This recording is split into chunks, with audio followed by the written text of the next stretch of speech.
Story time. السلام علیکم، کیسے ہیں آپ سب؟ اصلاحی کہانی سیریز کی ایک اور کہانی میں ہم آپ کو خوش آمدید کہتے ہیں۔ آج کی جو کہانی ہم پڑھنے لگے ہیں اس کا نام ہے دسترخوان کے آداب۔ دسترخوان کے آداب کا مطلب ہے کھانے کے آداب، کھانے کے مینرز۔ کہانی شروع کریں۔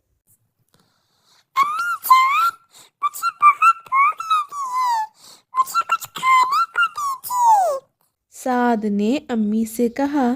سعد کی امی نے میز پر اس کے لیے کھانا لگا دیا۔ سعد جلدی سے جا کر بیٹھ گیا اور پھر جلدی جلدی کھانا کھانے لگا۔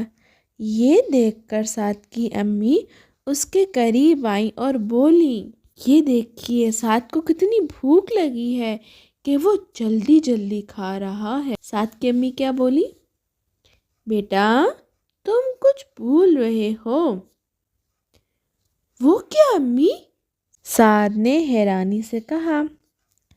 آج تم نے کھانے سے پہلے ہاتھ نہیں دھوئے اور دعا بھی نہیں مانگی۔ سعد کی امی نے اسے یاد دلایا۔ تب سعد کو خیال آیا کہ کھانا شروع کرنے سے پہلے بسم اللہ الرحمن الرحیم ضرور پڑھنا چاہیے۔ یہ دیکھیے سعد کی امی سعد کو بتا رہی ہیں کہ سعد نے تو ہاتھ بھی نہیں دھوئے۔ پھر سعد کی امی نے اسے دسترخوان پر بیٹھنے کے کچھ مزید آداب بتائے۔ دسترخوان پر بیٹھنے کا مطلب ہے کہ آپ کے کھانے کے مینرز۔ اگر آپ ڈائننگ ٹیبل پر بیٹھ کے کھا رہے ہیں تب بھی آپ نے انہی مینرز کو فالو کرنا ہے۔ اب دیکھتے ہیں سعد کی مما نے سعد کو کیا مینرز سکھائے۔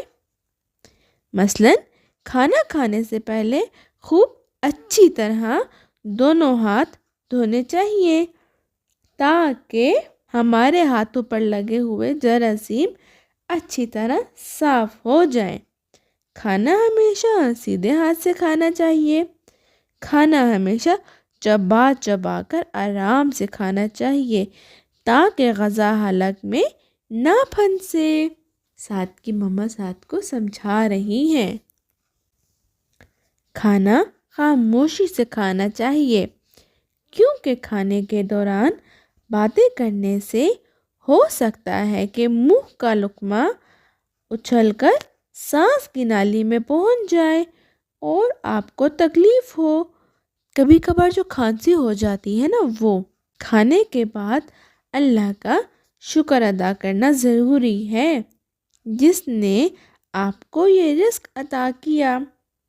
سعد کی امی نے یہ سب باتیں سعد کو بہت نرمی سے سمجھائیں اور سعد نے وعدہ کیا کہ وہ ان باتوں کا اور دسترخوان کے آداب کا پورا خیال رکھے گا۔ یہ سعد اپنی مما کے ساتھ کھانا شروع کرنے سے پہلے کی دعا پڑھ رہا ہے۔ اصلاحی کہانی ہے، کوئی نہ کوئی ہمیں اس سے نتیجہ یا سبق تو لینا ہوگا۔ تو کیا سبق لیا ہم نے؟ دسترخوان کے آداب کا خیال رکھنے سے ہم صحت مند رہتے ہیں اور اس سے ہمیں اللہ تعالیٰ کی برکتیں بھی حاصل ہوتی ہیں۔ تو ذرا کامنٹس میں بتائیے گا سعد کیا بھول گیا تھا؟ اگر آپ کھانے کے دوران باتیں کریں گے تو کیا ہو سکتا ہے؟ سعد نے اپنی امی سے کیا وعدہ کیا؟